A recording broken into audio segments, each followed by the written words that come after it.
Ako ang inyong Lolo Pael at ito ang aking kwento. Isang linggo ang nakalipas pagkalibing ni Tatay Logan ay kinailangan maghanap ng trabaho si Camila dahil marami silang utang na dapat bayaran. 25 years old pa lang ang dalaga pero tila ba pasana niya ang buong daigdig. Hindi niya naman maasahan ng ina sapagat medyo may diferensya ang pandinig nito magmula ng maaksidente 5 taon nang nakakalipas. Marami siyang inaplayan pero hindi rin natanggap si Camila sapagkat ang kinakailangan sa palengke ay mahusay sa pagkukwenta na kung saan ay mahina siya. Pinalayas na rin sila sa tinitirhang bahay dahil kinamkam na to ng kanyang tiyahing si Aling Ligaya na kapatid ng tatay niyang namayapa. Kaya 2 linggo pa lang namamatay ang kanyang Tatay Logan ay naging taong kalye na rin sila. Mabuti na lang ay nakagawa ng paraan ang kaibigan niyang si Alicia at naipilit siyang maipasok sa bahay ng may kayang mag-asawa na sina Mr. and Mrs. Calderon. Umalis na rin kasi ang dating kasambahay ng mga ito, kaya naghanap sila ngayon ng bago. Neng, maraming salamat at sa wakas, makakaroon na rin ako ng trabaho. Thank you rin sa pagpapatuloy mo sa amin ni Nanay dito hanggang ngayong gabi.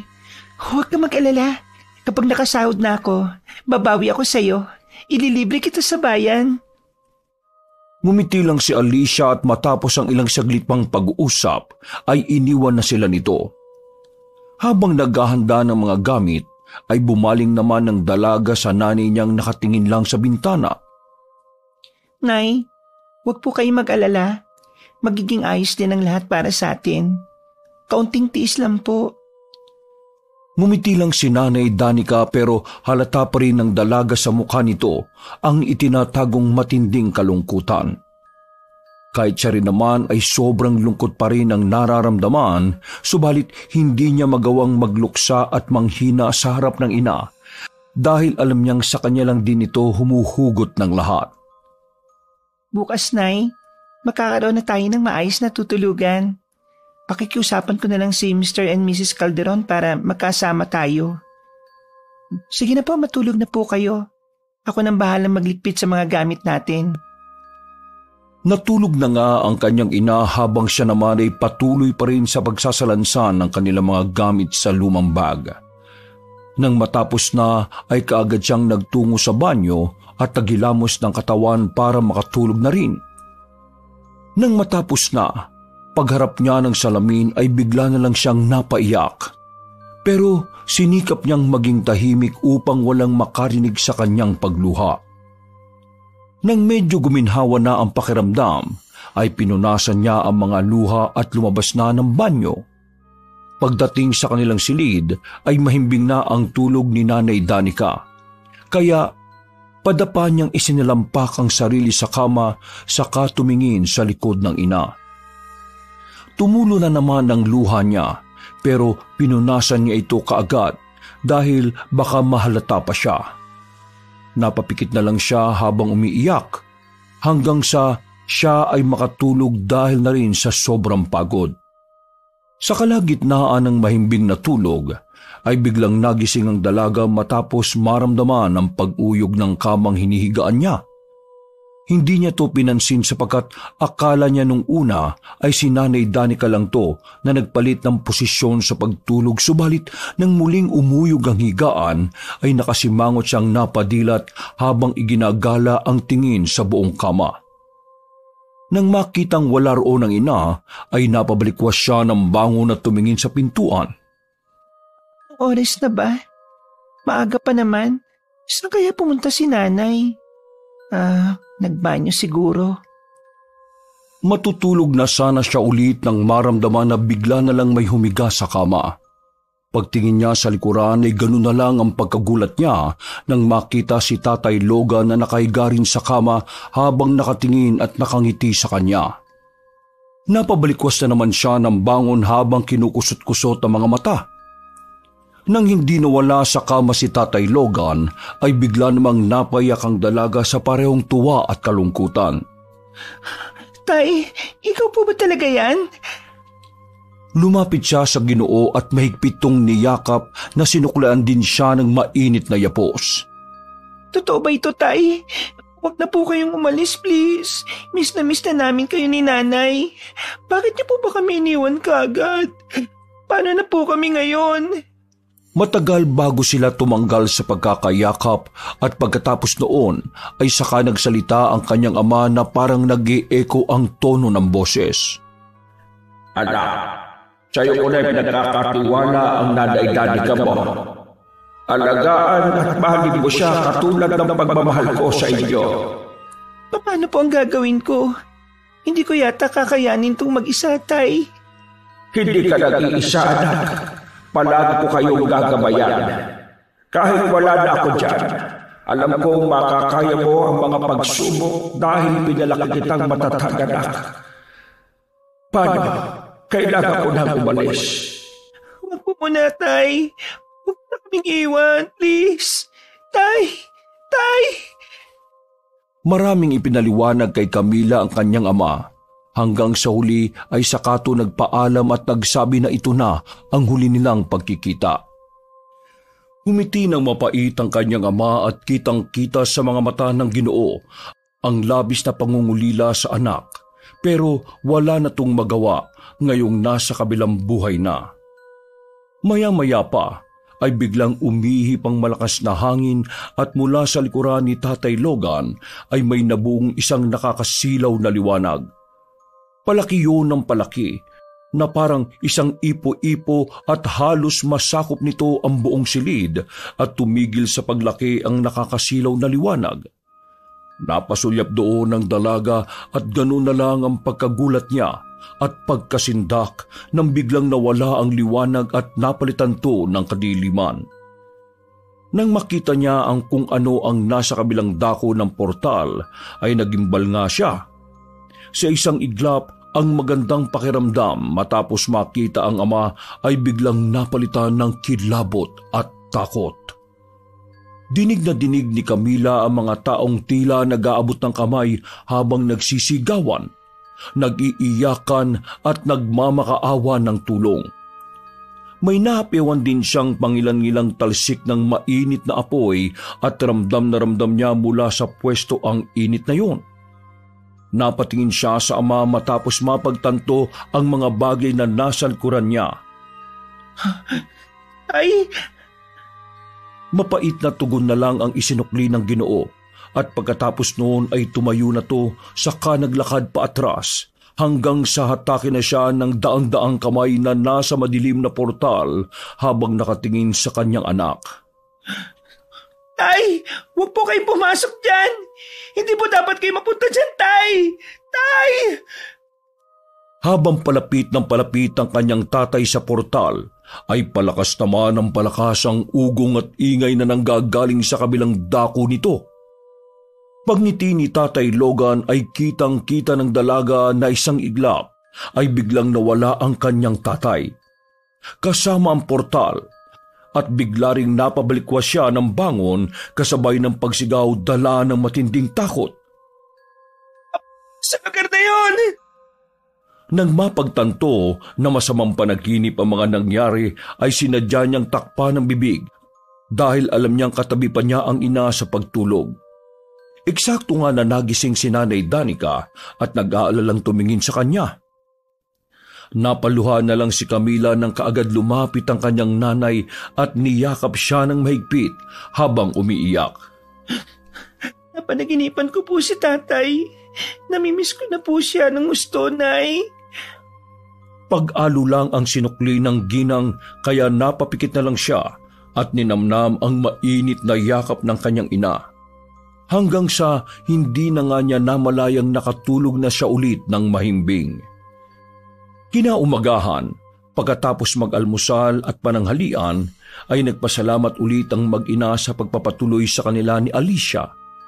Pagkatapos noon ay nagpaalam na sila rito at nagbiyahe na kaagad papunta sa bahay ng mga Calderon. Dahil medyo malayo ang bayan, kaya ilang oras din ang naging biyahe niya at eksakto 4:00 ng hapon nang marating nila ang magarambahay ng magiging amo nila.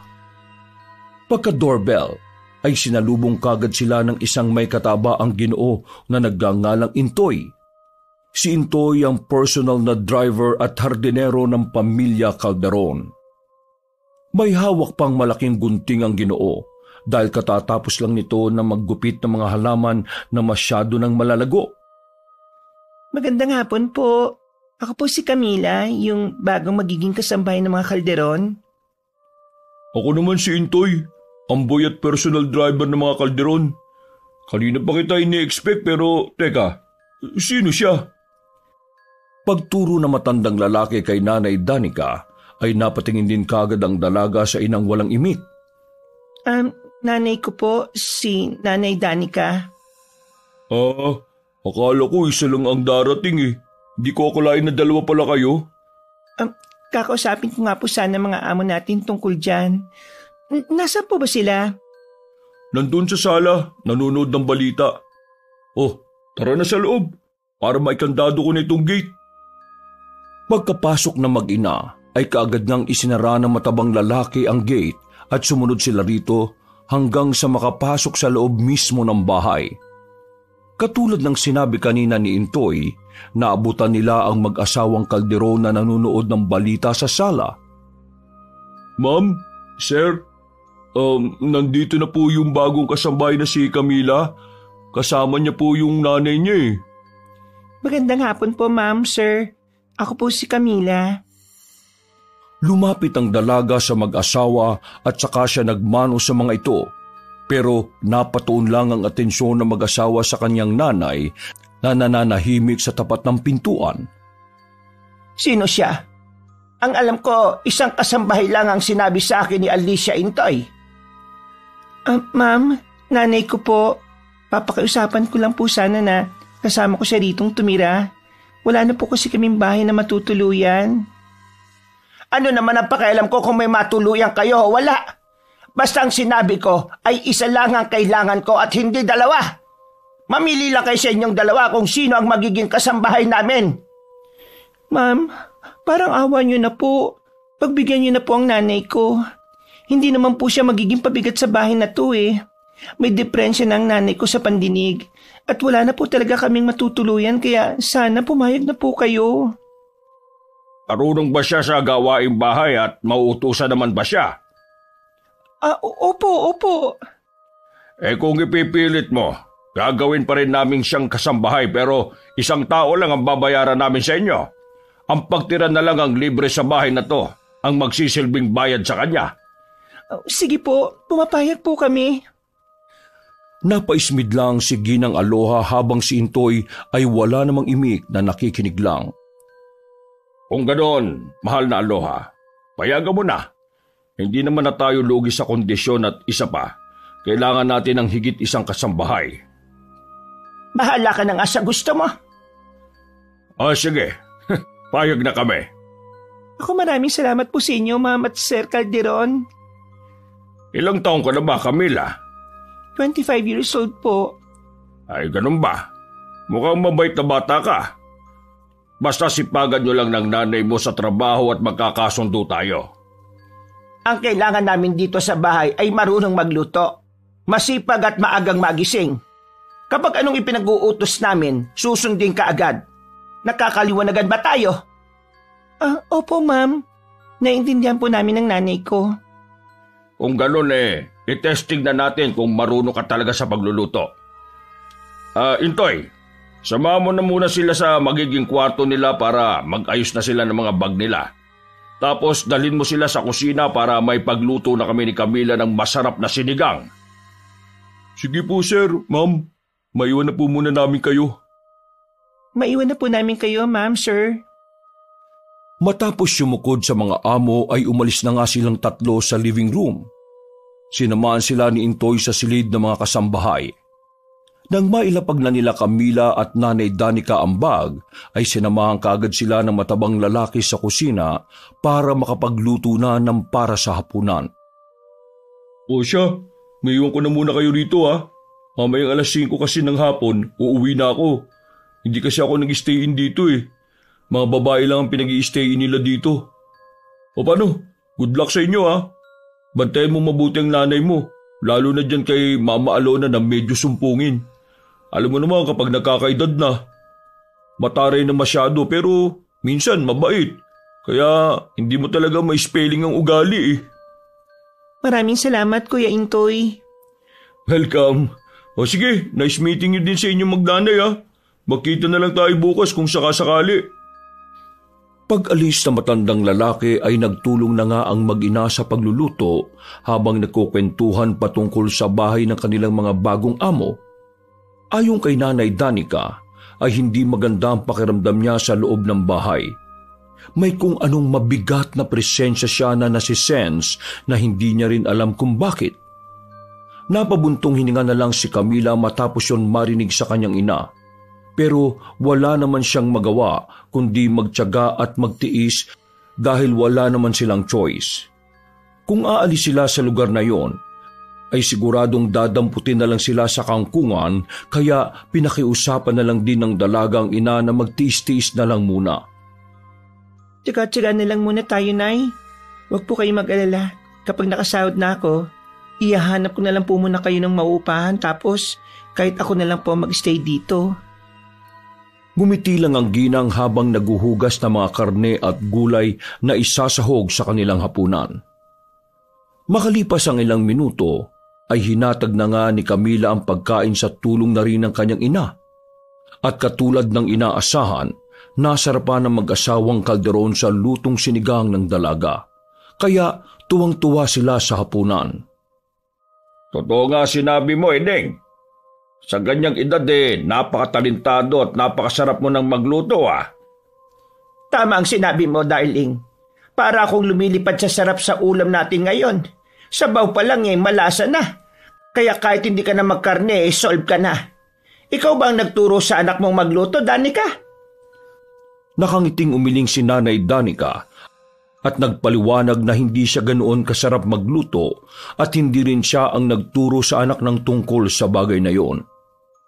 Kung hindi ikaw nagturo magluto sa anak mo sino ang nagturo sa kanya? Si tatay po ang nagturo sa akin na magluto.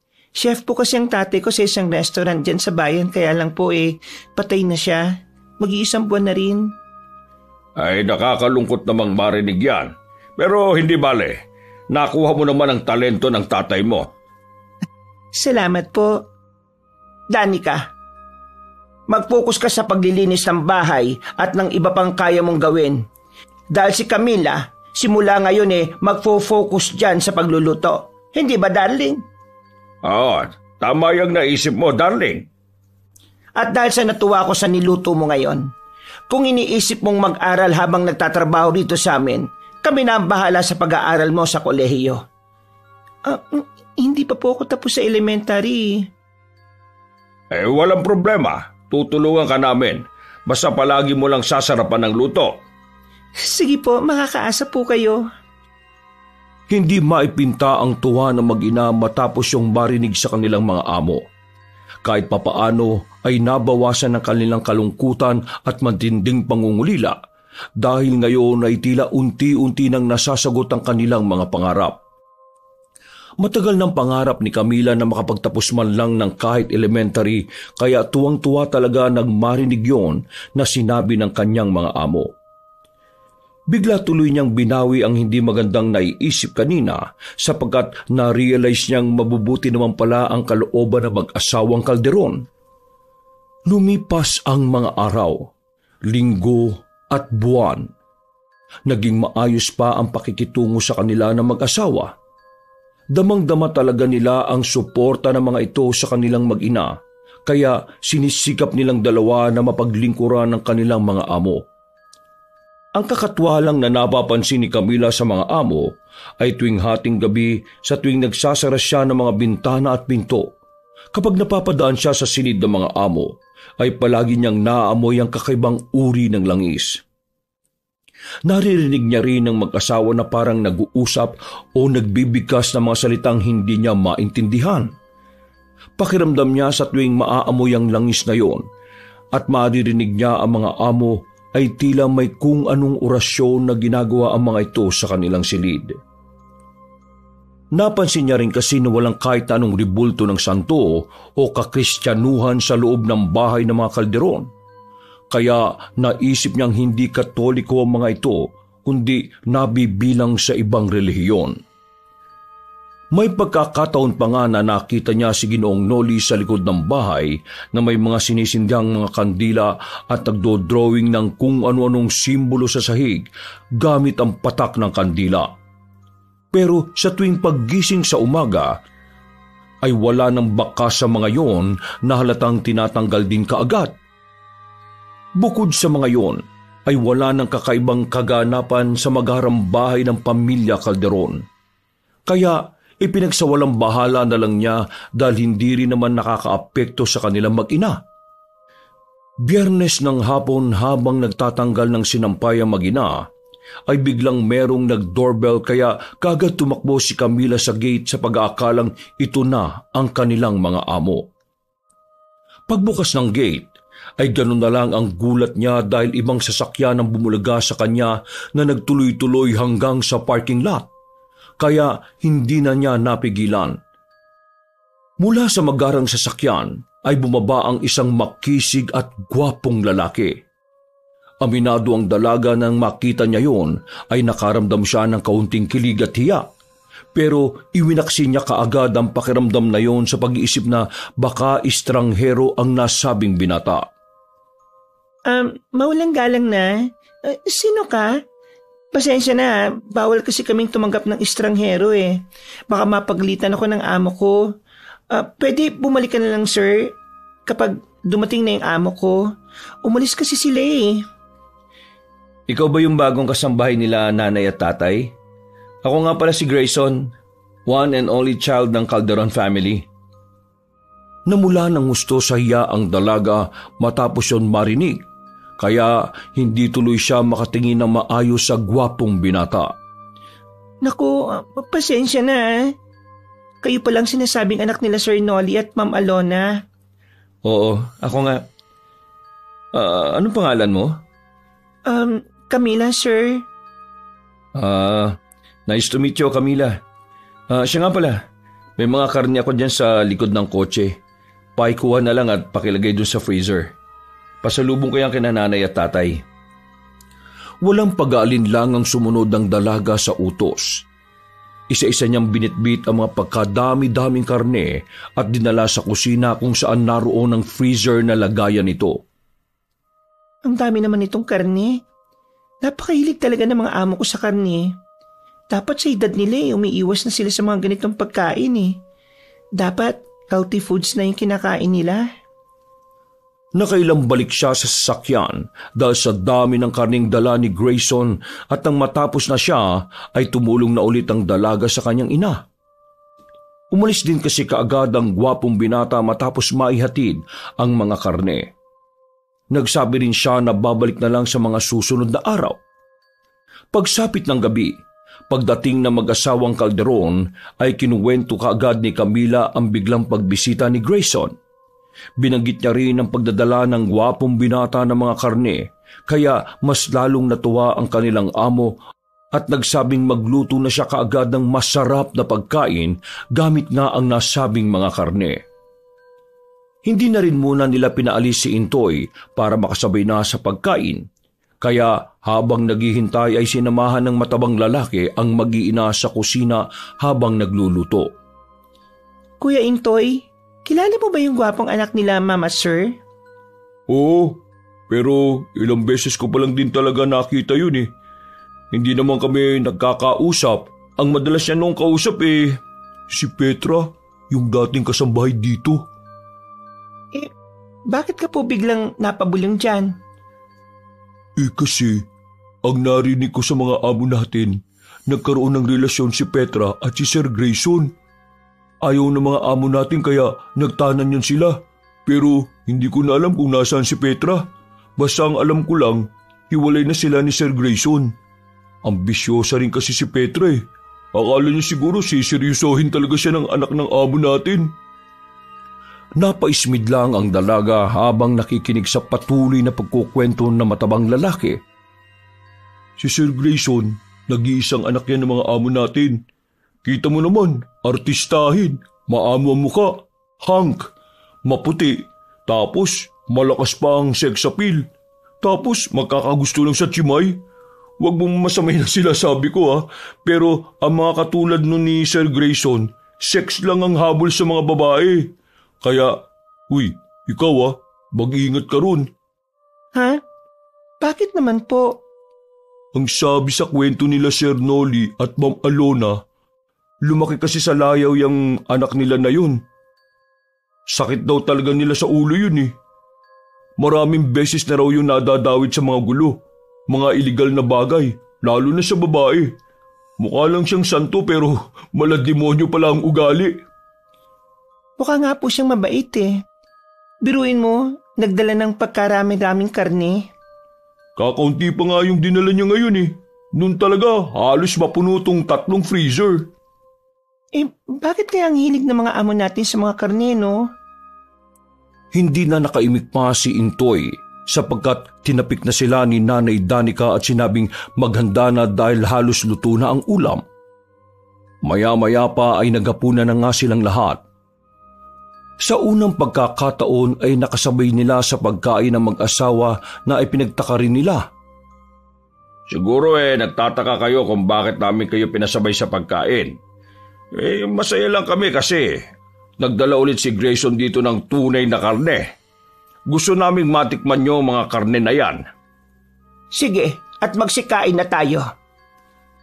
Nang matikman nga nila ang nasabing karne, ay tuwang-tuwa sila sapagkat bukod sa malambot at nagme-melt sa bibig, ay talagang malasa ang karne, kumpara sa karne ng baboy, manok at baka. Ang sarap naman po nito. Malasang malasa talaga. Parang na-marinate na ni Sir Grayson bago dalhin dito. Ganyan talaga ang lasa niyan, Camila. Walang kahit na anong preservative at marination na ginawa dyan ng anak namin. Napaka-espesyal lang ng karne na yan kaya malasang malasa. Ano po bang karne to, ma'am, sir? Oo nga po. Hindi siya baboy. Hindi rin naman lasang baka. At mas lalong hindi karne ng manok. Ano po ba ito? Si Grayson na lang ang talungin nyo kapag bumalik siya rito. Baka naman po karne ng tao to ma'am, sir. Biglang sumeryoso at nagkatingin na ng mag-asawa matapos yung marinig. Na-awkward din kahit si Camila at ang kanyang ina dahil bigla silang nilamon na matinding katahimikan. Pakunwari umubo na lang si Ginang Aloha at nagsalita para lang mabasag ang katahimikan bumabalot sa hapagkainan. Siya. Magsikain na muna tayo at mamaya na lang ang kwentuhan para mabusog na ang lahat. Nang matapos ang hapunan ay tumulong na lang sa pagliligpit ng mesa at kusina si Intoy at pagkatapos noon ay nagpaalam na sila sa mga amo pati na rin sa mag-inang kasambahay. Pinauna na rin ng dalagang ina na magpahinga at siya na ang nagtuloy ng mga dapat tapusin sa kusina. At mabilis na lumipas ang oras. Eksakto mag-aalas 12 na ng hating gabi nang matapos na ang dalaga sa lahat ng gawain niya. Naglibot na siya sa buong bahay para i-check kung nakasara ng mabuti ang mga bintana at pinto. Nang masigurong ayos na ang lahat, ay naglakad na siya pabalik ng kwarto. Subalit natigilan din kaagad sa tapat ng hagdanan papunta sa ikalawang palapag. Pagtingin niya sa pinakataas na hagdanan, ay nakita niyang nakatayo roon ang amo niyang babae at seryosong nakatingin sa kanya habang nakaupo sa wheelchair nito. Nakasuot ang matandang babae ng see-through habang may langis na pinapahid sa magkabilang braso. Nasinghot ng dalaga ang kakaibang uri ng langis pero hindi niya ipinahalata na hindi niya nagustuhan ang amoy nito. Dahil doon ay pasimpleng napaismid si Camila. At nag-aalala na rin dahil baka magdire-diretso ang wheelchair sa hagdan at mapano pa si Ginang Aloha. Ma'am, lumayo po kayo dyan sa hagdan. Baka magdire-diretso kayo. Bago pa niya matapos ang pagsasalita, ay umalis na si Ginang Aloha kaya di na niya ito sinundan pa. Narinig na kasi niya ang malakas na kalabog ng pinto sa kwartong nasa itaas. Ang kara talaga ng ugali ni ma'am. Kanina lang ang saya-saya niya tapos ngayon parang hindi na naman maipinta yung pagmumukha. Nagtuloy-tuloy na siya hanggang sa makapasok sa kwarto nilang mag-ina.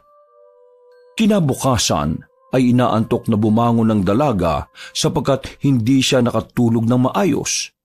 Bukod sa ingay na naririnig niya sa labas ng bahay na parang mga nagwawala at nag-aangilang hayop, ay naabala rin siya sa kanyang ina. Masakit kasi ang tiyan ni Nanay Danica at paikot-ikot to sa kama kaya maraming beses niyang hinatira ng maligamgam na tubig ang ina at pinainom. Tinapalan na rin niya ng heat compress at pinainom ng gamot ang ina hanggang sa makatulog na ito. Ang hinala ni Camila ay hindi natunawan si Nanay Danica sa dami ng nakain nito nung gabi. Nang nasa kusina na, ay laking gulat niya pagkakita kay Grayson na nandoon na at nagtitimpla ng mainit na kape. Paano ka nakapasok dito, sir? Malamang, dito ako nakatira. What a silly question. Ngumiti sa kanya ang gwapong lalaki at tumingin ng makahulugan na kinailang niya. Pakiramdam kasi ni Camila ay para siyang hinubara ng binata sa tingin nito. Kaya umiwas kaagad siya ng tingin dito at nagpatuloy na lang sa pagluluto ng almusal. Pagkahatid niya na pagkain sa dining room, ay naabutan niya ang mga amo na nag-uusap-usap kaya hindi sinasadyang napakinggan niya ang pinag-uusapan ng mga to habang naghahanda siya ng almusal. Maligayang pagbabalik, anak, Grayson. Natutuwa akong makita kang dumalaw dito sa bahay. Akala ko'y hihintayin mo pa na nasa loob ako ng kabaong bago mo kami bisitahin ng tatay mo. Anong klaseng pananalita yan, Nay? Alam niyo naman sa sarili niyong di kayo basta-basta mamamatay. Hindi naman nagsalita si Ginoong Noli. Tahimik lang nitong pinagmasda ng anak habang nakasibangot na parabang hindi maganda ang gising na matandang lalaki. Bagya din tuloy nagtaka si Camila sapagkat first time niyang nakita na ganoon ang itsura ng lalaking amo. Tay, bakit naman ganyan ang mukha niyo, ang aga-aga? Hindi niyo ba nagustuhan ang mga karning dinala ko kagabi? Mga sariwa yun as in fresh na fresh talaga. Ilang araw ko ring inabangan ng mga yun bago ko mabitag. Nako anak, hayaan mo na muna ang tatay mo. Kagabi na lang kasi ulit nakakain ng totoong karne kaya medyo nag-a-adjust ulit ang katawan niya. Medyo dinadalong ng mood swing. Alam mo na kapag tumatanda na. Camila, pwede bang mag-request na may sabaw na ulam dahil nandito ngayon ang anak namin? Sige po, ma'am. Dali-dali ngang nagluto ng may sabaw na ulam si Camila. At nang matikman ni Grayson ng hinain niyang nilaga, ay talagang nasarapan ito sa luto.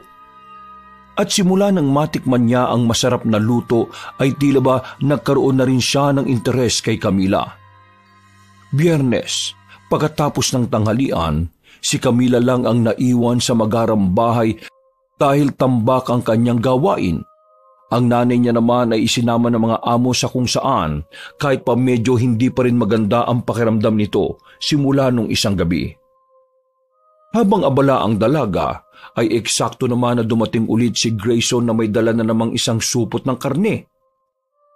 Umalis na naman sila nanay at tatay? Yes sir.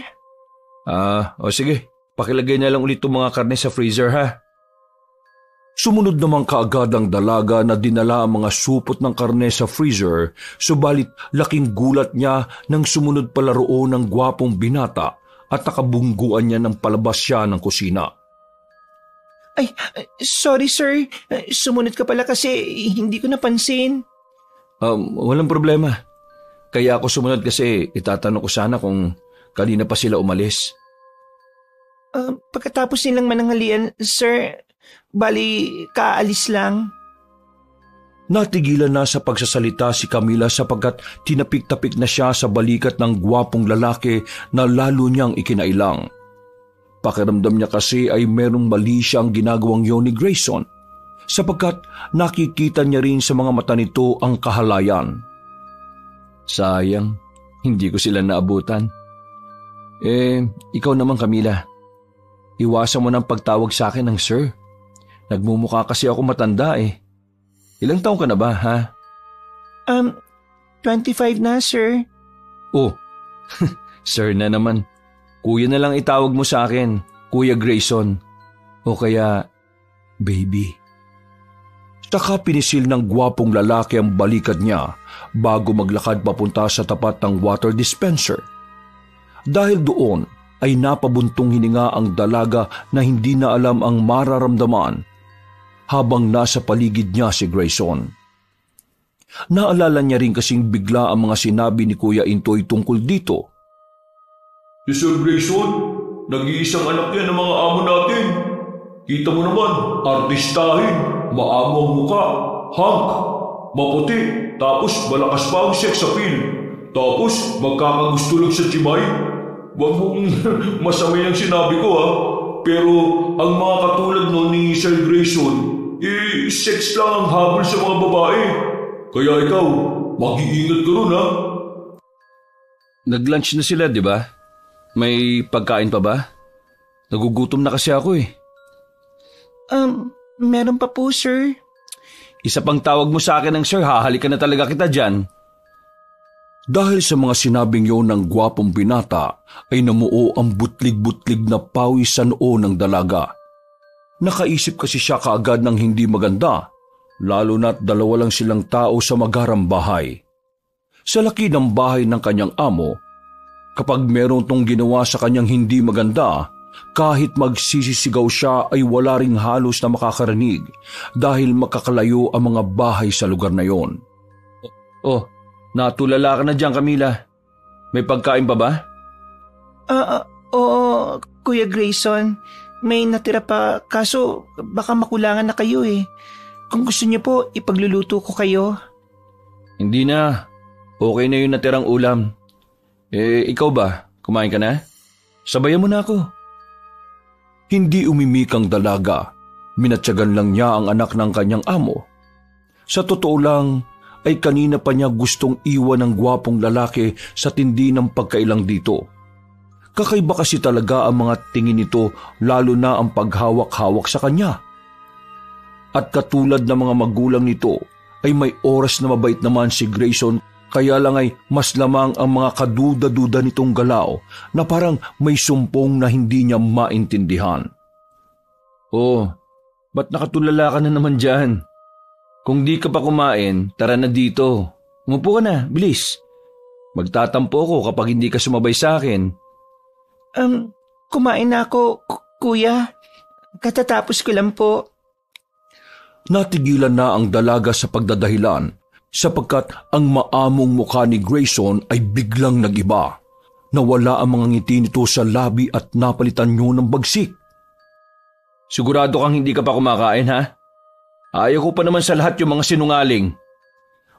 Opo, sir. Ibig kong sabihin, Kuya Grayson, kumain na po ko kanina pa.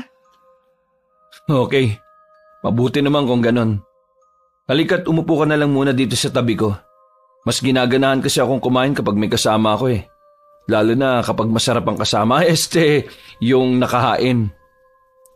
Kitang-kita ni Camila kung paanong dumila ang gwapong lalaki na parang merong pakahulugan. At habang ginagawa yon ay tila ba aliw na aliw tong nakatingin sa kanya na para siyang hinuhubaran. Nakaramdam na matinding pangingilabot ang dalaga, kaya umisip ulit siya ng dahilan para maiwan na roon si Grayson. Kuya Grayson, pasensya na po talaga ha. Gusto ko mang umupo rito sa tabi niyo, kaya lang po, kailangan kong tapusin na labahan dahil gagamitin ng mga magulang mo mamaya yung kobre kama eh. Natigilan na siya sa pagpapaliwanag dahil seryosong tumayo ang makisig na lalaki, saka hinawakan sa bewang at pwersahang pinaupo. Mas tumalim din ang tingin nito sa kanya kaya mas lalo siyang nakaramdam na matinding takot para rito. Kuya, may gagawin pa po talaga ako. May gagawin o umiiwas ka lang sa akin? Ramdam ko namang iniiwasan mo ako eh. Ayaw mo ba sa akin ha? Hindi ka ba nagwagwapuhan sa akin? Masarap ka pa naman magluto, pero hindi ka marunong makisama. Kuya Grayson, nasasaktan po ako. Please lang po. Yung kamay ninyo. Tila natauhan ng gwapong binata kaya kaagad nitong tinanggal ang kamay sa bewang ng dalaga, saka muling ngumiti na parang walang nangyari. Sorry Camila. Ikaw naman kasi. Sabi ko sa iyo, mamaya mo na tapusin kung ano man ang ginagawa mo. Umupo ka muna dito at samahan mo ko. Ang boring kayang kumain na mag-isa lang. Kapag may kausap ako habang nakain mas ginaganahan ako. Lalo kong gaganahan kapag ikaw ang kaharap. Ang sarap mo Hinimas-himas niya ang hita ng dalaga na gustuhin mang alisin ang kamay na yon, pero dahil sa namuong takot ay hindi na niya nagawa. Nang mas lalong humigpit ang pagkakahawak sa kanyang hita, ay mas lalong nangilabot si Camila kaya pasimple niyang iniwasan ang binti. Pero mas lalo lang hinigpitan ni Grayson ang paghawak na halatang halata ang matinding pagnanasa. Saka nito kinurot ng bahagya ang binti ng dalaga at pagkalaon ay gumapang pa ang kamay nito papunta sa maselang parte, pero hindi na pinahintulutan pa to ni Camila. Iniwas niya ang kamay ng lalaking mahalay at nang makita niya na namula na ito sa galit ay mas lalo siyang kinabahan. Nangatog bigla ang tuhod niya kaya para siyang wala sa sariling napaupo na lang. Wala na siyang nagawa nang hatakin siya ni Grayson sa tabi nito. Alam mo bang may mas masarap pa rito sa niluto mong ulam, ha? Mas lalong nangilabot si Camila sa sinabi ni Grayson kaya hindi na siya nakakibo pa. Unti-unti na kasing sumilay ang kilabot sa buo niyang pagkatao. Gusto niyang sumigaw at tumingin ng saklolo, subalit hindi niya rin magawa dahil napangunahan na siya ng matinding takot. Lalo na nang magsimula nitong pagganahin ng mga kamay sa hita niya papunta sa masiselang bahagi ng katawan. Natulala na lang si Camila sa pangyayari habang marahang pumapatak ang mga luha. Sa sobrang takot ay hindi na niya maintindihan ang mga nangyari. Para siyang nanghina sa hindi malamang dahilan at nagpatangay na lang sa agos ng mga kaganapan. Wala na talaga siyang naintindihan pa dahil sa pinaghalo-halong emosyon. Pumikit na lang siya at inisip na sana ay panaginip at hindi totoo ang mga ito. Hanggang sa matauhan siya at magising sa katotohanan ng maramdamang nasa kama na siya at merong mabigat na nakadagan sa kanya. Nakita pa niya ang nakangiting mukha ng manyakis at nang maunamaan niya ang mga nangyayari, ay kagad siyang bumalikwas ng bangon subalit hindi na siya nakaalma dahil sa laki ng katawan ni Grayson at sa lakas at tindi ng pagkakadagan nito sa kanya. Kahit anong piglas na gawin ng dalaga ay wala siyang magawa, kaya sumigaw na lang siya para humingi ng tulong. Kaya lang ay tinakpan na ni Grayson ang bibig niya habang isinasagawa ang masama nitong balak. Napayak na lang si Camila habang pinagsasamantalahan ng anak ng kanyang mga amo. Nang matapos na ang kawalanghiyaan ni Grayson ay nginitian lang siya nito habang nagbibihis. Hindi mo sinabing virgin ka pa pala. Sana hindi ko tinodo. Pero okay naman, di ba? Nakita kong nag-enjoy ka rin naman Ang lakas nga ng sigaw mo kanina Ulit-ulitin pa natin to ha. Sa susunod sana, mas matagal pa para pagpawisan talaga ako ng husto. Iyak ang sinukli ng dalaga habang nakatapis ng kumot.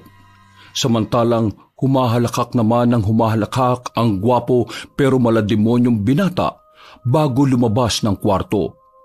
Naiwan na lang naluhaan si Camila na natroma na sa mga pangyayari. Pero ilang saglit lang ay bumalik din si Grayson dahil may pahabol tong salita. Siya nga pala, walang kaso sa akin kahit magsumbong ka sa mga magulang ko. Kaya lang mag-ready ka dahil baka magaya ka sa ibang kasambahay katulad nila Petra, Rose, pati si Melay. Gusto mo bang malaman kung ano nangyari sa kanila? Sabihin mo sa mga magulang ko nangyari sa atin para malaman mo kung anong sinapit ng mga dating kasambahay. Napahagulgol na sa pag-iyak ang dalaga dahil hindi niya matanggap ang kanyang sinapit. Nakatulog na nga lang siya at nagising pasado 6:00 na ng gabi dahil sa doorbell At nang buksan niya ang gate at nakapasok ang sasakyan ay nagtaka siya dahil hindi lumabas ng kotse ang kanyang ina. Kuya Intoy, nasan si nanay? Hindi tumugon ng Ginoo. Sa halip ay tumingin lang to sa mag-asawang Calderon na seryoso rin ang mga mukha. Dahil doon ay nakaramdam ng kaba ang dalaga. Ma'am, sir, nasa po nanay ko? Bakit hindi niyo po siya kasama? Pasensya na at ngayon lang namin nasabi sa iyo pero dinala namin sa ospital ang nanay mo. Dahil nung isang gabi pa pala masama ang pakiramdam niya. Kanina niya lang sinabi sa amin eh. Po, saan ospital niyo po siya dinala? Bakit hindi niyo po pinaalam kaagad sa amin? May telepono naman tayo rito ah. Magpasalamat ka na lang at nadala pa namin ang nanay mo sa ospital. Kung tutuusin hindi naman namin siya cargo, hindi ba? Katulad ng usapan? Hindi alam ng dalaga ang mararamdaman niya matapos yung marinig sa among babae. Parang biglang nag-alab ang galit sa dibdib niya at gusto niyang magwala. Pero pinigilan niya ang sarili at nagpakahinahon siya dahil alam niyang hindi makakatulong ngayon ang galit. Pasensya na po, Ma'am Aloha. Pwede ko po bang malaman kung saang ospital niyo dinala ang nanay ko? Pupuntahan ko po siya ngayon.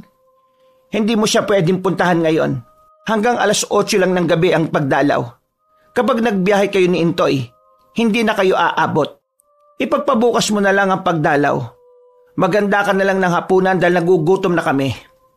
Intoy, pakikuha nga yung wheelchair ko. At sumasakit na naman ang mga kasukasuan ko sa paa. Madali ka! Dali-dali ngang kinuha ng matabang lalaki ang wheelchair at pag-upo ng amo nilang babae ay hinatid na kagad to sa loob ng bahay. Si Camila naman ay lumapit pa kay Ginoong Noli sa pagbabakas sakali na mapakiusapan ito. Sir Noli, parang awa niyo na po. Sabihin niyo po sa akin kung saang ospital dinala ang nanay ko. Kailangan ko po siyang puntahan. Hindi mo ba narinig ang sinabi ni Ma'am Alona mo? O sadyang bingi ka lang? Pumasok ka na sa loob at maganda ka ng pagkain namin. Magmadali ka na kung gusto mo pang makita ang nanay mo. Nagulat ang dalaga sa sagot ng amo niyang lalaki. Para siyang nabingi na ewan sapagkat hindi niya sukat akalain na tila biglang nag-iba ang trato ng kanilang mga amo.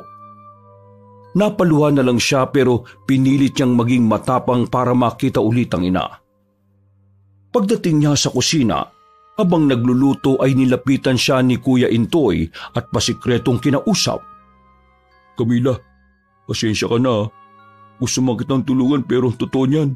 Hindi ko rin alam kung saan nila dinilang ospital ang nanay mo eh. Ano pong ibig niyong sabihin, Kuya Intoy? Hindi po ba kayo magkakasama? Hinaan mo lang ang boses mo. Kanina magkakasama kami nang pumunta sa isang parang kapilya na hindi ko alam kung katoliko o mga kulto ang nagsisimba eh. Nang sumumpong ang sakit ng tiyan ng nanay mo, biglang may sasakyang sumundo sa kanya. At yun na nga, ang sabi ihahatid sa ospital kaya hindi na ako nakaalma pa. Baka kung saan nila dinala ang nanay ko. Diyos ko po naman Hindi ko masasagot yan dahil hindi ko rin naman talaga alam ang sagot eh. O sige na, mag-iingat ka rito ah. Sa totoo lang, ngayong nandito na uli si Sir Grayson, parang nag-iba na naman ang ambience ng bahay na to eh. Nag-iba na naman ang asal ng mga amo natin. Hindi ko alam kung tama itong naiisip ko pero parang may kinalaman yun sa mga dinadalang karne ni Sir Grayson. Basta, mag-iingat ka ha. Natigil na sa pagsasalita ang matabang lalaki sapagkat biglang pumasok sa kusina ang gwapong binata at nakangiting tumingin sa kanila. Napaiwas naman ng tingin si Camila sapagkat naaalala na naman niya ang ginawa nitong kahalayan. Ramdam ang takot sa kanyang dibdib kaya pakunwaring itinoon niya ang sarili sa pagluluto. Wow, ang bango naman ang niluluto mo, Camila. Mukhang mapaparami na naman ako ng kain nito ah. Oo nga sir, ang bango nga eh. Kahit ako nagugutom eh. Oh, Kuya Intoy, bakit nandito ka pa ha? Anong oras na oh? Baka hanapin ka na ng asawa mo. Mas mabuting umuwi ka na. Uwi na nga po ko sir eh. Nagpaalam lang ako kay Camila. O sige po, maiwan ko na kayo. Gusto mang pigilan ng dalaga matabang lalaki sa pag-alis nito pero wala na siyang nagawa, kundi pagmasdan na lang to habang naglalakad palayo. Maya-maya pa ay nakaramdam na naman siya ng matinding kilabot nang hawakan siya sa balikat ni Grayson at marahang yung pinisil-pisil. Umiwas siya rito at lumipat sa harap ng kasirolang pinaglulutuan ng karne. Napangiti naman ang gwapong lalaki habang pinagmamasdan lang siya. Sa kabila ng magandang nangyari sa ating kanina, umaarte ka pa ng ganyan? Ay nako, mga babae talaga kahit kailan. Masyadong pakipot. O sige na nga, mag-focus ka na lang sa pagluluto para maging masarap yan at ganahan kami ng mga magulang kong kumain. Mamaya, kapag tulog na ang lahat, tayong dalawa naman ang magkakainan. Pag-alis ng lalaking hayok sa nasa ng laman, ay napaluha na naman ng tahimik si Camila, pero pinilit niyang magpakatatag. Alam niya sa sarili na kailangan niyang magpakatatag, lalo na siya na lang ngayon ang mag-isa sa kuta ng mga lobo. Bumuntong hininga siya ng malalim, at habang naghahalo ng lutong ulam ay bigla siyang nakaisip ng isang bagay. Pinagdududuraan niya ang pagkain at nilagyan ng mga lupa galing sa suot niyang tsinelas. Sa ganoong paraan naisip niyang makaganti. Habang patuloy sa paghahalo ay nagtuloy-tuloy na naman ang kanyang pag-iiyak, sapagkat bigla na lang niyang naisip na ang mga pinapangarap niya para sa ina ay bigla na lang maglalaho na parang bula. Unti-unti na kasing lumalabas ang tunay na kulay ng pamilyang pinaglilingkuran niya. Kailangan ko makalis sa lugar na ito at mailigtas ang nanay ko. Hindi kami magiging ligtas ng nanay ko dito. Maya-maya pa'y inihatag na niya sa mga amo ang ulam at habang kumakain ng mag-anak, ay sinubukan niya ulit na magtanong sa pagbabakasakaling makakuha siya ng sagot. Ma'am, sir, pwede ko na ba malaman kung saang ospital si nanay? Para po bukas madalaw ko siya. At sino naman nagsabi sa iyo na dadalawin mo ang nanay mo bukas, ha? Ma'am, karapatan ko naman pong dalawin ang nanay ko sa ospital dahil nanay ko siya, di ba? Narinig mo naman siguro ang sinabi ni Ma'am Aloha mo, di ba? Pero nanay ko po ang pinag-uusapan natin dito, sir. Abay, punyemas naman, oh. Ang kulit mo rin, ah. Pagkasabing yon, ay saka ibinato ng matandang lalaki ang hawak nitong tinidor at nadaplisan pa ang dalaga na naggulat sa mga pangyayari. Napalunok na lang siya ng laway habang unti-unting pumapatak ang mga luha. Huminahon lang si Ginoong Noli nang tumayo si Ginang Aloha at pinakalma siya. Bigla rin namang umeksena si Grayson na lumapit kay Camila at umakbay, kaya nangilabot na naman ang dalaga. Nay, tay, tama naman po si Camila eh. Nag-aalala lang siya kay Nanay Danica niya. Kaya pagbigyan niyo na siya sa gusto niyang mangyari. O sige, pag-iisipan namin ng nanay mo ang tungkol dyan. Pero sa ngayon, paalisin mo muna nga yung babaeng yan dito at bigla akong naalibadbaran. Sige na, umalis ka na muna, Camila. Bukas ng umaga na tayo mag-usap. Pasensya ka na sa inasal ng Sir Noli mo. Napagod lang kami sa biyahe kanina. Nagtungo na nga ang dalaga sa kanyang kwarto at doon niya ibinuhos ang lahat ng sama ng loob. Umiyak siya ng umiyak hanggang sa mapagod na siya at kusang tumigil ang pagpatak ng kanyang mga luha. Eksakto 10:00 ng gabi ay lumabas siya ulit ng kwarto at inayo sa mga pinagkainan ng mga amo niya. Pagkatapos makapagligpit, ay naglibot-libot na ulit siya sa buong bahay dahil nga sa nakasanayan na niya ang pag-check ng mga bintana at pinto kung nakasarado na ito ng maayos. Maya-maya pa ay napadpad na naman ang tingin niya sa hagdan pa itaas at narinig na naman niya ang boses ng mga amo at naamoy ang kakaibang langis. Dala na rin ng kuryosidad, ay marahan siyang umakyat at lumapit sa nasabing silid kung saan ay mas malinaw niyang naririnig ang mga kakaibang salitang binibigkas ng mag-asawang kalderon. Mas lumakas din ang amoy ng langis, kaya napatakip siya ng ilong habang inilalapat ang tenga sa nakasaradong pinto. Maya-maya pa ay naulinigan ni Camila ang kakaibang orasyon na binabanggit ni Ginang Aloha. Ha? Ano raw?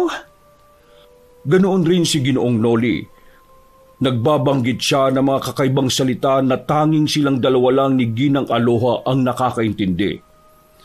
Anong mga pinagsasabi nila? Anong salita yun? Nagpatuloy ang palitan ng mga salita ng mag-asawa hanggang sa mas lalong tumapang ang amoy ng langis. Bukod doon, habang nakikinig sa mga salitang hindi pamilyar, ay unti-unting sumilay ang kilabot sa buo niyang pagkatao. Nagsimulang gumapang to sa kanyang talampakan, paakyat sa tuhod, papunta sa tiyan at saka nagpaikot-ikot sa kanyang dibdib. Dahil doon ay unti-unting bumilis ang tibok ng kanyang puso na parang may nag-uunahan at nagkakarirahang maliliit na dagang gustong kumawala sa kanyang dibdib. Napahawak ang dalaga sa puso habang napapabuntong hininga. At nang umabot na sa batok ang tensyon na nararamdaman, ay inilayunan niya ulit ang tenga sapagkat nangilabot na ang kanyang katawan. Damang-dama niya ang pananayo ng mga balahibo sa batok at mga kamay. Maglalakad na sana siya pababa ng hagdan nang marinig niya ang mahinang paghalinghing ng amo niyang babae hanggang sa unti-unti nang nag-iba ang tono ng boses nito pati na rin ang amo niyang lalaki. Muli ay narinig niya ang mag-asawa na bumibikas ng kakaibang salita. Kahit natatakot, nangangatog at pinananayuan ng mga balahibo, ay marahan siyang bumalik at pasimpleng sumilip sa maliit na butas ng seradura ng pinto. Doon nga ay kitang-kita niya ang mag-asawang Calderon na tila nangingintab ang mga katawan habang nagsasagawa ng kakaibang bagay na hindi niya maunawaan. Nagpapahira ng langis ang mag-asawa hanggang sa kumini sa mga balat nitong nangungulubot. Subalit nang makita niya ang mga mukha ng dalawa, ganun na lang ang pagkagimbal niya dahil mukha ng halimaw ang kanyang naaninag. Matutulis ang tengang hindi kahabaan, namimilog ang mga matang namumula. Nakalubog ang ulo habang nakausli naman ang nguso kasama ang maliliit na ngiping matatalim. Napatras siya sa sobrang takot at muntik pang ma-outbalance pero bigla siyang nasalo ni Grayson. Hindi rin siya nakasigaw dahil biglang tinakpan ng lalaki ang kanyang bibig. Sinubukan niyang pumalag, subalit sa laki at kisig ng katawan nito ay wala siyang nagawa kundi magpasakop dito. Tumigil ka na sa pag-alma dahil sa oras na sumigaw ka at marinig ng mga halimaw kong magulang. Siguradong kalansay mo na lang ang matitira sa katawan mo. Hindi mo na maililigtas ang nanay mo. Dahil sa sinabing yun na matipunong lalaki ay tumigil sa pag-alma ang dalaga na napaluhan na naman. Nang nasa silid na sila ni Camila, ay maayos siyang inilapag ng lalaki sa kama saka tumingin dito na punong-puno na naman ng pagnanasa. Anong klaseng mga tao kayo? Hindi kayo mga tao. Mga halimaw kayo. Ang gwapo-gwapo ko. Tatawagin mo lang akong halimaw. Huwag ka mag-alala. Dahil hindi ako nagtatransform katulad ng mga magulang ko. Isa ako sa mga uri namin na hindi naman ang pagpapalit ng anyo, katulad ng nakita mo sa nanay at tatay ko. Hindi ako malahalimaw na aswang. Poging aswang ako. Aswang? Oo, aswang ang pamilya ko, Camila. At lahat ng nakakaalam sa sikreto ng pamilya namin ay hindi na sinisikatan pa ng araw. Katulad ng mga kasambahay na nauna sa'yo. Pero pinagsawaan ko muna sila bago gawing karne at pagpiestahan ng mga magulang ko. Matapos yung marinig, ay sakalang napagtanto ni Camila na ang mga karning dinadala ni Grayson na inilalagay nila sa freezer ay mga karne pala galing sa mga taong nabiktima nila. Kung ganun, yung mga karne... Exactly. Alam mo bang ang mga karne ng tao na yun ay espesyal? Dahil nilalagyan ko ng espesyal na laway para kung sino ang makakain ay maging kaisa namin. Marami na akong nasampulan pero hindi lahat nagtagal eh. Nang marinig yun ng dalaga ay napalunok siya ng laway sapagkat makailang beses na rin siyang nakatikim ng karneng dinala ni Grayson. Isa sa mga senyalis na tumatalab ang kamandag ko ay ang paghilab ng tiyan. Biglang naisip ni Camila ang ina sapagkat magmula nang kumain si Nanay Danica ng karne na to ay nagsimula ng humilab ang tiyan niya at sumama ang pakiramdam. Anong ginawa niyo sa nanay ko? Saan niyo siya dinala? Huwag ka mag-alala dahil nasa ligtas na basement ang nanay mo at inoobserbahan kung magiging kaisa na namin siya o hindi. Kapag nakayanan niya sa loob ng 1 linggo ang kamandag na lumalamon sa kanyang pagkatao, magiging kauri na namin siya. Matutulad na siya sa nanay at tatay ko na mahahayok sa totoong karne. Ang pinakamasarap na karne sa lahat, ang karne ng tao. Maulang iya kayo! Oo, huwag kang magalit sa akin. Ang totoo niyan niligtas ko nga ang nanay mo dahil para sa kaalaman mo, may malala na siyang sakit na dinaramdam. At kapag nalagpasan niya ang kamandag at mapabilang siya sa aswang, mawawala mga sakit na nararamdaman niya. Basta, magpapatuloy ang pagkain niya ng tao. Ginawa niyong halimaw ang nanay ko! Katulad ng sinabi ko sa iyo kanina, niligtas ko siya. Hoy, makinig ka. Gusto mo ba siyang makita ngayon? Ha, Camila? Handa kong suwayin ang mga magulang ko para maihatid ka kay Nanay Danica. Pero sa isang kondisyon. Anong kondisyon? Alam mo na kung anong gusto ko, Camila. Alam na alam mo, di ba? Kung handa kang ibigay yon, makakaasa kang tutuparin ko ang gusto mong mangyari. Kaya, ibigay mo na uli.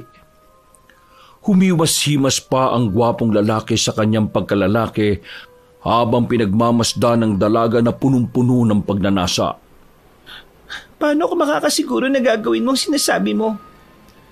Bakit hindi natin subukan ngayon para malaman natin? Nagpunas ng muka ang dalaga sa katumayo at hinarap ang gwapong binata na hayok sa kanya. Pagkatapos noon ay lakas loob siyang nagsalita para subukan kung hanggang saan siya mapapasunod ni Grayson. Ibibigay ko sa iyo ang buong buo ng katawan ko kung gagawin mo ang sinasabi ko.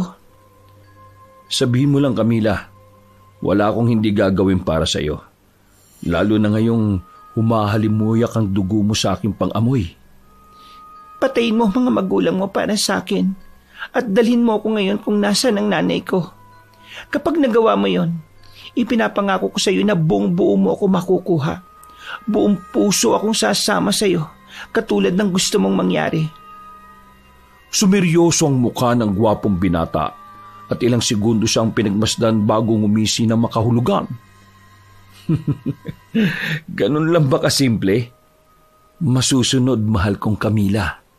Mas lalo kang humahalimuyak dahil sa mga sinabi mo. Maya-maya pa ay biglang nagbago ang kulay ng mga mata ni Grayson. Ang maamo niyang muka ay nagbago sa isang iglap. Naging isang mabangis na leon ng kanyang titig na anumang oras ay handang pumatay. Hindi man nagbago sa pagiging halimaw ang mukha niya, pero ang aura at dating niya ay ramdam na ramdam ni Camila ang kadiliman, kaya nahintakutan siya at napaatras. Pagngiti ni Grayson sa kanya ay mabilis ang mga sumunod na pangyayari. Hindi rin namalaya ng dalaga na wala na sa harap niya ang gwapong binata, kaya dali-dali siyang lumabas ng silid. Pagdating niya sa sala, ay nakarinig na siya ng malalakas na pag-angil sa ikalawang palapag ng bahay, kaya dali-dali siyang umakyat sa hagdan. Malayo pa man siya, ay naririnig na niya ang boses ng malademonyong boses na mag-asawang Calderon na galit kay Grayson. Para siyang nakikinig ng mga nag-aaway na mababangis na hayop ng kagubatan. Umangil ng umangil ang mag-asawang aswang, hanggang sa maya-maya pa ay isang malakas na alulong ang kanyang narinig na nagpatayo na naman ng kanyang mga balahibo. Kalabugan ng mga gamit ang sumunod niyang narinig sa silid, kaya natakot siyang tumuloy dahil baka kung ano pa ang kanyang makita roon. Sinundan niyo ng malalakas na pag-angil ng mababangis na hayop at sigawan na halatang nagpapatayan. Nang malapit na siya, ay biglang lumabas mula sa pintuan ng kwarto ang isang nakakatakot na halimaw. Kahit malahalimaw ang mukha nito, ay nakilala niya pa rin ang itsura ni Ginang Aloha. Walang iya kang babae ka! Sinira mo ang pamilya ko! Papatayin kita at magpipira-pirasuhin ang katawan mo! Katulad ng ginawa ko sa mga babaeng kinahumalingan ng anak ko! Ah! Bago pa matapos ng aswang ang sinasabi at bago pa siya masunggaban, ay meron ng humatak dito, pabalik sa loob ng kwarto. Ang sumunod na narinig na lang ni Camila ay ang maladyablong tinig ng ginang na nagmamakaawa kay Grayson. Nang tumigil na ang mga ingay ay saka siya sumilip sa pintuan at ganun na nga lang ang pagkasyak ng dalaga nang makitang halos maligo sa dugo ang buong silid. Nagkalat din ang iba't ibang parte ng karne ng halimaw sa kung saan-saan.